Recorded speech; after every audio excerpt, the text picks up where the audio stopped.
যে আমরা কষ্ট করে আমরা কোনো রিটার্ন পাইনি, এবং কষ্ট করার পরে আমাদের যে অর্থনৈতিক ক্ষতি হয়েছে রাষ্ট্র আমাদেরকে সেই ক্ষতিপূরণ দেয়নি। কিন্তু যারা কষ্ট করেনি তারা বিভিন্ন পিএস এপিএস হয়ে বেসুমার লুটপাট করছে 100 কোটি 150 কোটি টাকা। তখন এই বিপ্লবের একজন ক্ষতিগ্রস্ত মানুষ যার ব্যবসায়িক ক্ষতি হচ্ছে 10-15 লক্ষ টাকা, তার মাঝে ওই ফ্রাস্ট্রেশন কাজ করে যে আমরা লড়াই করি, এরা এগুলো লুটপাট করতেছে। আমরা লুটপাট করার মনোবাসনা কামনা করি না, কিন্তু আমাদের ক্ষুধা দারিদ্র এগুলোর সময়ে যখন কেউ অনেক বিলাসিতা করে কোনো অবদান না রেখে, তখন এগুলো তুলনা করে আমাদের মাঝে হতাশা কাজ করে। আমরা এগুলো নিয়ে যখন কথা বলি সেগুলো নিয়ে আপনারা তাচ্ছিল্য করেন।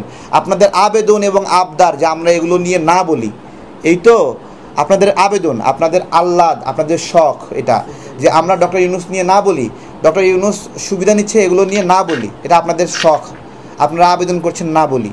কিন্তু আমরা যখন দেখি ওনার কোনো ডেডিকেশন নাই দেশের জন্য, কিন্তু আমরা ডেডিকেশন করেও বঞ্চিত।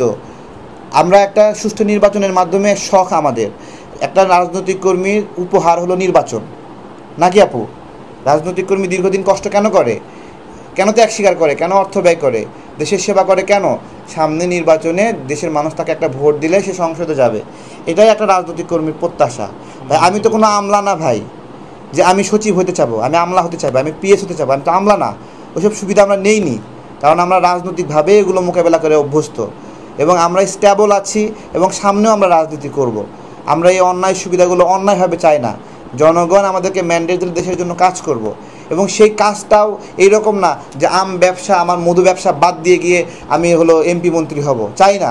আপনারা দেখবেন যে আমি যদি কোনো দিন সংসদেও যাই, ইউনিয়ন পরিষদের চেয়ারম্যানও যদি হই, যদিও আমার ইউনিয়ন পরিষদের চেয়ারম্যান হওয়ারও হয়তো বা যোগ্যতা নাই, কিন্তু আমি বলতেছি যদি হই, তখনও আমি আমার যে পেশা এগুলো আমি ছাড়বো না।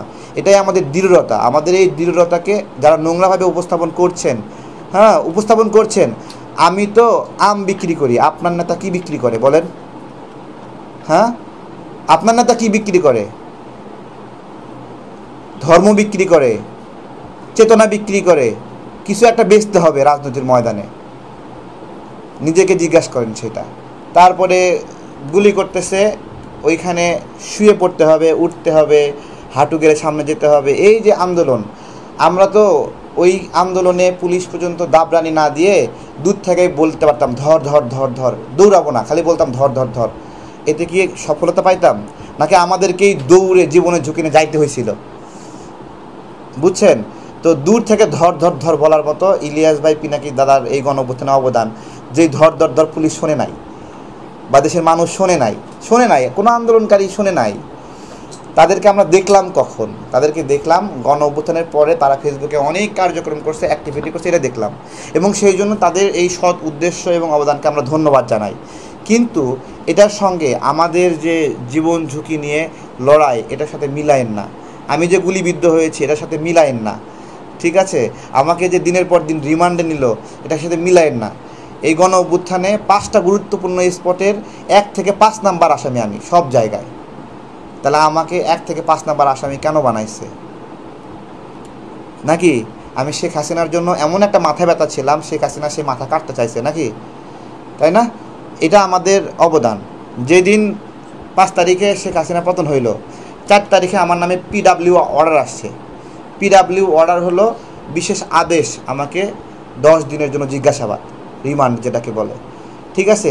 14 তারিখে আমাকে বের করতে লাগছে, কিন্তু পুলিশ আমাকে নিয়ে বের করার সাহস পায় নাই।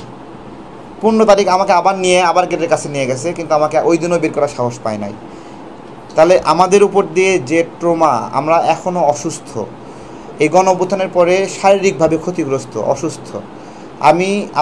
আমি ক্ষতিগ্রস্ত। আমাকে রাষ্ট্র ক্ষতিপূরণ দেয়নি, আমাকে রাষ্ট্র সম্মান দেয়নি। আমার বিভিন্ন জায়গায় হতাশা আসা স্বাভাবিক। আমার মাঝে যে ফ্রাস্ট্রেশন আসে ক্ষতিগ্রস্ত হওয়ার পরে, এটা আসা স্বাভাবিক।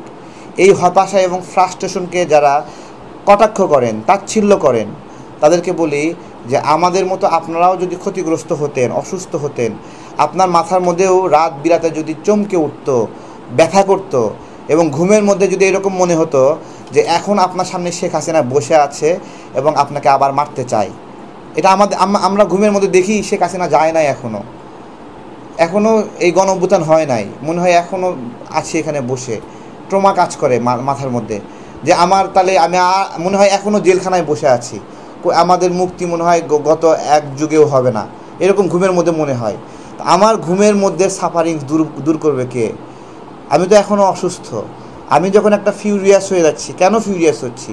আমার মাথায় সমস্যা হচ্ছে, আমি রাগান্বিত হচ্ছি, কারণ আমরা যে লড়াইটা করছি, যে শারীরিক কষ্ট মানসিক কষ্ট পাইছি, সেই কষ্টের তুলনায় এই বাংলাদেশে যথাযথ পরিবর্তন আসেনি।